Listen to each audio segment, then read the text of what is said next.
Bonjour mes amis, je suis ravie de me trouver parmi vous ce matin. Français, Belges, Suisses ou francophones de tout pays, je vous souhaite la bienvenue à ce 13e office religieux en ligne. Aujourd'hui, j'ai choisi un sermon spécial. Il y a une vérité peu connue et souvent négligée concernant la nature fondamentale de l'homme. En effet, comment se débrouiller sainement dans la vie si on ne sait même pas qui nous sommes réellement? Alors commençons. Et comme à notre habitude, nous allons commencer par le credo de l'Église de Scientologie. Pour ceux qui en ont un exemplaire avec eux, je vous invite à me suivre dans cette lecture. Et pour ceux qui n'en ont pas, je le lirai pour vous. Nous, membres de l'Église, croyons que tous les hommes, quelle que soit leur race, couleur ou croyance, ont été créés avec des droits égaux. Que tous les hommes ont le droit inaliénable d'avoir leurs propres pratiques religieuses et de les exercer. Que tous les hommes ont le droit inaliénable de vivre leur propre vie.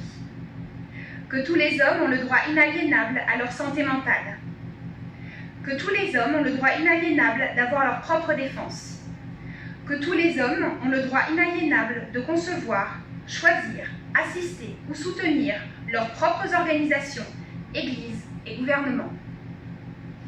Que tous les hommes ont le droit inaliénable de penser librement, de parler librement, d'écrire librement leurs propres opinions et de se prononcer, d'écrire ou de s'élever contre les opinions des autres. Que tous les hommes ont le droit inaliénable de créer leur propre espèce. Que les âmes des hommes ont les droits des hommes. Que l'étude du mental et la guérison des maladies d'origine mentale ne devraient pas être séparées de la religion, ni tolérées dans les domaines non religieux.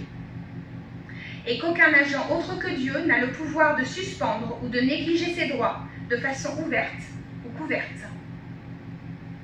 Et nous, membres de l'Église, croyons que l'homme est fondamentalement bon, qu'il cherche à survivre, que sa survie dépend de lui-même, de ses semblables et de l'accomplissement de sa fraternité avec l'univers.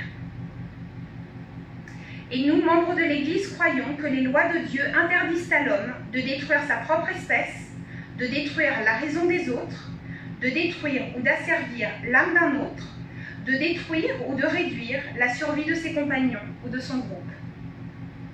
Et nous, membres de l'Église, croyons que l'esprit peut être sauvé et que seul l'esprit peut sauver ou guérir le corps.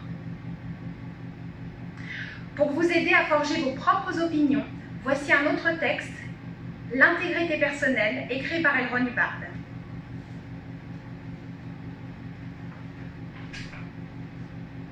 Ce qui est vrai pour vous est ce que vous avez observé par vous-même.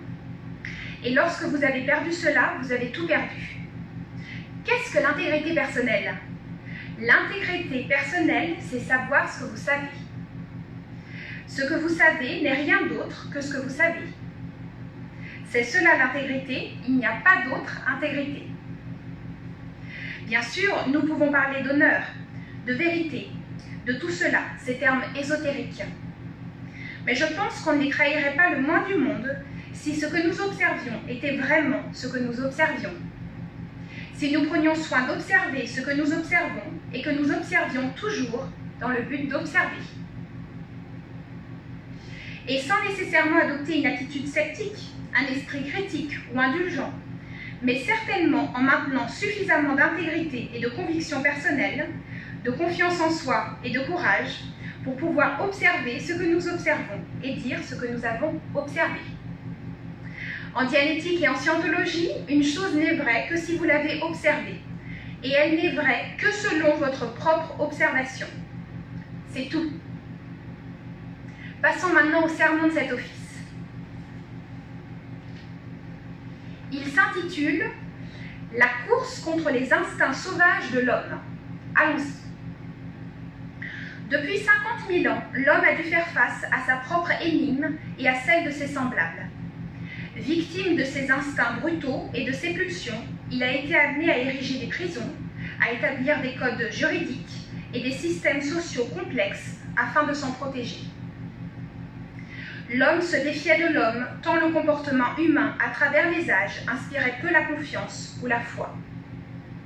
Les guerres, les meurtres, les incendies criminels, la trahison et la perfidie, le cynisme et la destruction ont entravé son progrès, à tel point que l'histoire elle-même se résume à une longue suite de batailles, de meurtres et d'effusions de sang.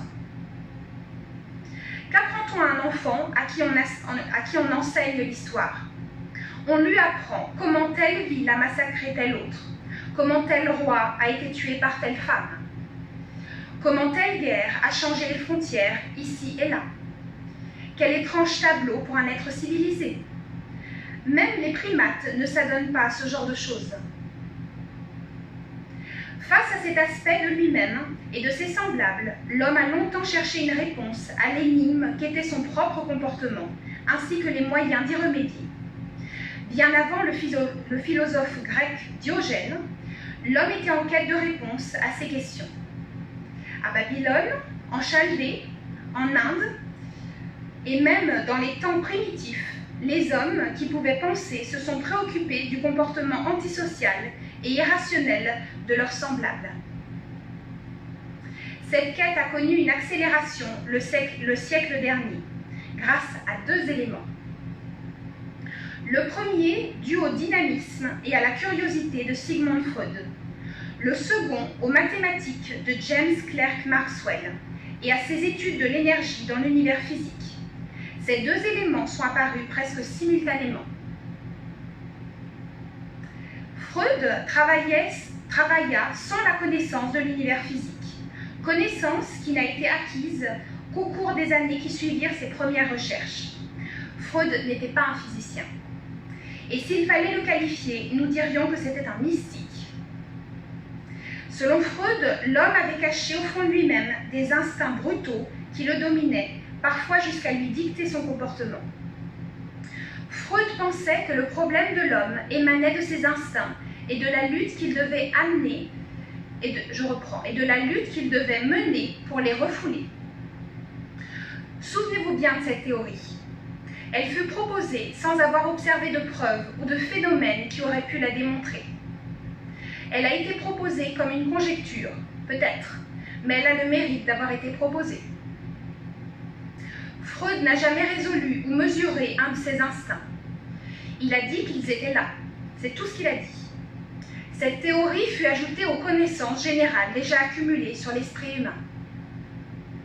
Supposez que je vous dise que les instincts primaires et sauvages de l'homme, ce qui le pousse à tuer, à assassiner et à faire la guerre, peuvent être résolus définitivement, mesurés, éprouvés avec une précision et une clarté encore jamais atteintes dans ce domaine. En scientologie, il existe des techniques très adaptées pour venir à bout de ces instincts primaires et sauvages, car c'est ce qu'ils sont. Vivant parmi les bêtes sauvages de la jungle et menacé de tous côtés par la mort et la terreur, l'homme primitif ne pouvait qu'apprendre à réagir brutalement.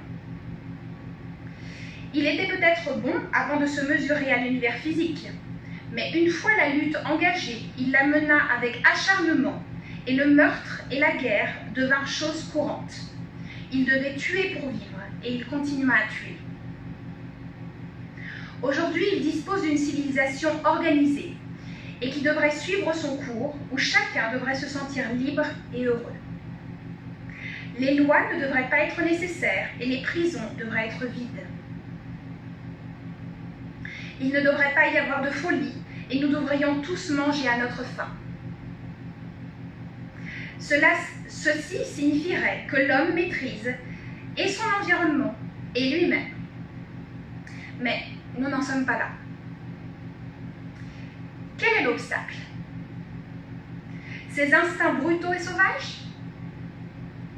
Quelque chose que l'homme aurait contracté lorsqu'il se balançait de branche en branche ou lorsqu'il se cachait au fond des grottes, ou peut-être même avant. Tuer, s'acharner, ces instincts, l'homme les a peut-être apportés avec lui jusque dans le monde civilisé actuel, à tel point qu'un homme consent à s'entraîner à se servir d'un fusil et à tuer un de ses semblables au nom d'une cause ou d'une autre. L'homme n'a pas réussi à se libérer de cet héritage, nous l'avons découvert. Il recherche frénétiquement aujourd'hui une méthode à laquelle s'accrocher qui réfrénerait la brutalité de ses semblables et aussi la sienne.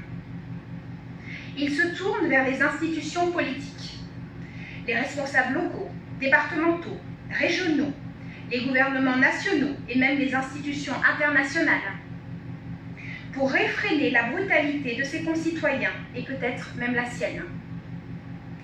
Il est peut-être motivé dans toute cette brutalité par les crimes qui jonchent le passé et qui demeurent, d'une certaine façon, des instincts congénitaux. Freud a dit que les instincts brutaux existent. Il a dit que l'homme devait les combattre et les refouler, que ce conflit était la cause de maladies humaines et sociales. Eh bien, quels sont ces instincts? Où sont-ils? Dans quelle mesure sont-ils brutaux? Comment peut-on s'en libérer? Car logiquement, si quelque chose existe, quelque chose peut être entrepris à son sujet. D'autre part, comment l'homme réagirait s'il se débarrassait de ses instincts? Est-ce que toutes ses ambitions, sa liberté, ses forces, son imagination disparaîtraient? Ou s'améliorerait-elle? Aurait-il plus d'imagination et plus de liberté, plus de pouvoir, de force et une meilleure santé si ses instincts disparaissaient? On doit aussi donner une réponse à cette question. C'est très bien d'avoir un grand nombre de théories. Les théories sont des choses magnifiques. Tant que vous n'avez pas de phénomène observé, vous pouvez élaborer toutes les théories du monde. C'est une règle en ingénierie. Vous élaborez une théorie, ensuite vous essayez de l'appliquer, et si elle n'est pas applicable à l'univers physique, vous l'abandonnez et en élaborez une nouvelle. Malheureusement, le domaine du mental a accumulé une quantité incroyable de théories sans pour autant que les phénomènes les confirment ou les infirment. Si nous avons une théorie sur cet instinct brutal, nous avons tout intérêt à vérifier si la théorie est bonne ou pas, si elle peut être démontrée ou pas, si les phénomènes la corroborent ou pas. Tant que vous ne pouvez pas vous appuyer sur des phénomènes, tant que vous ne pouvez pas peser et mesurer ces choses, et ceci de façon précise, elles restent du domaine de l'aléatoire. Qui possède l'autorité suffisante pour dire si une théorie est fondée? Personne ne possède l'autorité suffisante pour dire si une théorie est fondée. Si après avoir supprimé cet instinct, on découvrait que l'homme est bon et libre, et s'il pouvait aller au fond de lui-même et supprimer cet instinct de tuer, d'être brutal et sauvage, vous pourriez alors résoudre le problème. Les mots comme instinct sont d'une grande imprécision. Pouvez-vous mesurer un instinct avec des ampères et des watts? Pouvez-vous en sentir et en voir un? Oui, vous le pouvez. Nous pouvons aujourd'hui les mesurer en ampères et en watts, les regarder, les classer, vous rendre compte de leur longueur, largeur et épaisseur. Pouvons-nous les effacer de l'esprit? Oui. Comme on brûlerait un morceau de tissu. L'homme est-il en meilleure santé et meilleur sans eux? Peut-il mieux faire face à l'univers? Peut-il mieux agir? Peut-il mieux se maîtriser? Est-il plus sociable? Plus heureux? Plus libre? A-t-il plus d'individualité? Car vous perdriez au change s'il n'était pas tout cela. Vous n'avez pas envie d'esclaves qui auraient subi une lobotomie préfrontale. Pas sur l'homme. Vous aspirez à ce que l'homme soit aussi libre qu'il vous est possible de le rendre.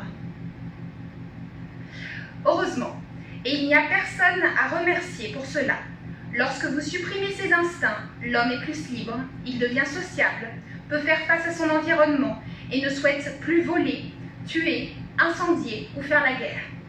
Heureusement. L'homme est fondamentalement bon, mais entre lui et cette bonté s'interpose un passé sauvage et tortueux. Il a hérité de siècles d'existence, de siècles de sauvagerie et des instincts qu'il a dû endosser en tant que primitif et sauvage. Il les a encore, ils sont là et ils sont complètement enregistrés. C'est étonnant, mais son instinct de base est de protéger et d'aider ses semblables. Ce n'est pas un solitaire du genre « chacun pour soi ». Et pourtant, il a ses instincts. Ils sont un obstacle pour lui et le font agir en égoïste. Il n'existe aucun homme qui n'ait essayé très fort d'aider son prochain. Pas un seul. Il n'y en a pas un seul qui n'ait reçu une gifle pour l'avoir fait. C'est étrange.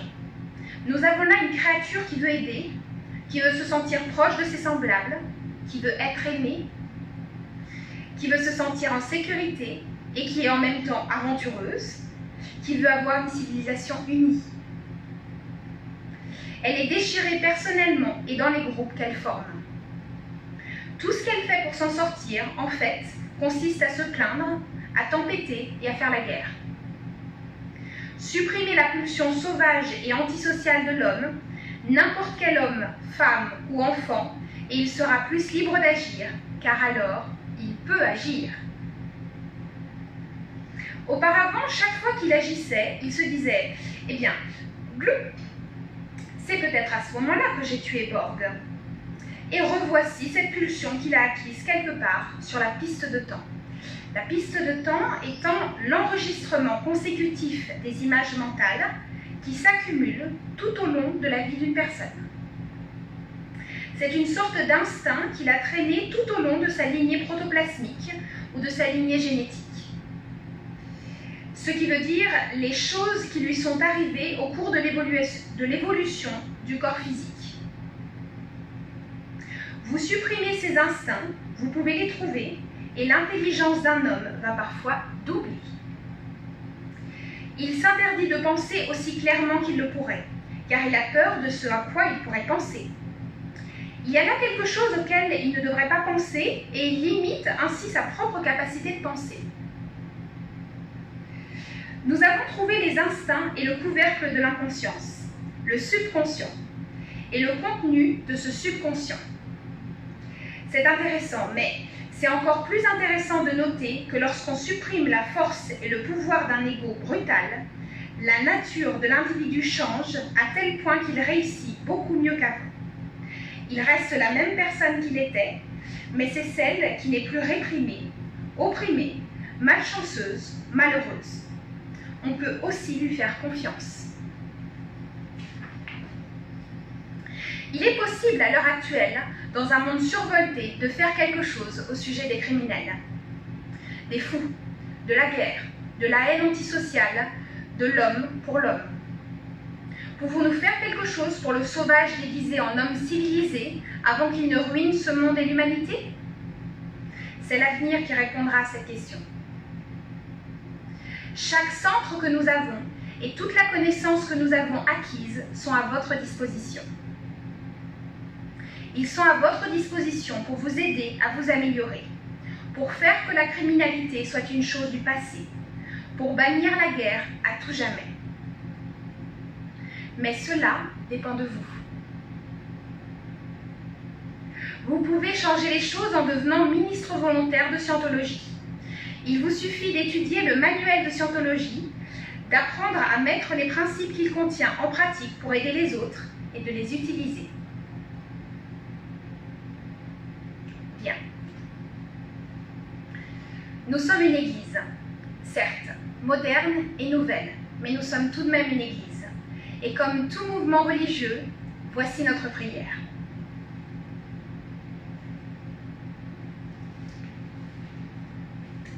Puisse l'auteur de l'univers donner à chaque homme la possibilité de parvenir à la compréhension de sa nature spirituelle. Puisse notre conscience et notre compréhension de la vie s'agrandir afin que tous puissions découvrir l'auteur de l'univers. Et puissent d'autres aussi atteindre cette compréhension qui mène à la liberté totale. En ce moment, nous pensons à ceux dont la liberté est menacée, à ceux qui ont souffert d'emprisonnement à cause de leurs croyances, à ceux qui ont été asservis ou martyrisés et à tous ceux qui se font brutaliser, piéger ou attaquer. Nous prions pour que les droits de l'homme soient préservés, pour que les peuples puissent croire et pratiquer leur foi librement, afin qu'à nouveau la liberté règne dans notre pays. libérés de la guerre et de la pauvreté et du besoin, libres d'être, libres de faire et libres d'avoir. Libres d'utiliser et de comprendre le potentiel de l'homme, un potentiel d'origine et de nature divine. Et libres de parvenir à cette compréhension et cette conscience qu'est la liberté totale. Dieu fasse qu'il en soit ainsi. Nous en arrivons maintenant à la fin de cet office. J'ai pris beaucoup de plaisir à vous le délivrer. Chaque être humain sur Terre mérite de savoir ce que nous avons vu aujourd'hui. Chaque porteur de ces données devient porteur d'espoir dans un monde chaotique. Il est parfois difficile d'être seul en possession de cette connaissance. C'est pourquoi l'Église de Scientologie vous offre toute une communauté pour vous aider à faire face à n'importe quelle situation. Vous pouvez trouver une église dans chaque grande ville. Il y en a 6 en France, au moins 5 en Suisse, 2 en Belgique et dans presque chaque pays du monde. Mettez-vous en relation avec les organisateurs de cet office qui vous dirigeront vers l'église la plus proche de chez vous. Qui que vous soyez, quelle que soit votre confession, quelle que soit votre race, quelle que soit votre couleur de peau, vous êtes les bienvenus. Merci infiniment d'avoir assisté à ce direct. Je vous invite au prochain office du dimanche qui aura lieu le 28 juin à 11 h en ligne. Je vous souhaite un très bon dimanche et je souhaite une très bonne fête des pères à tous les papas. Merci beaucoup. Something that ain't dangerous. How about this?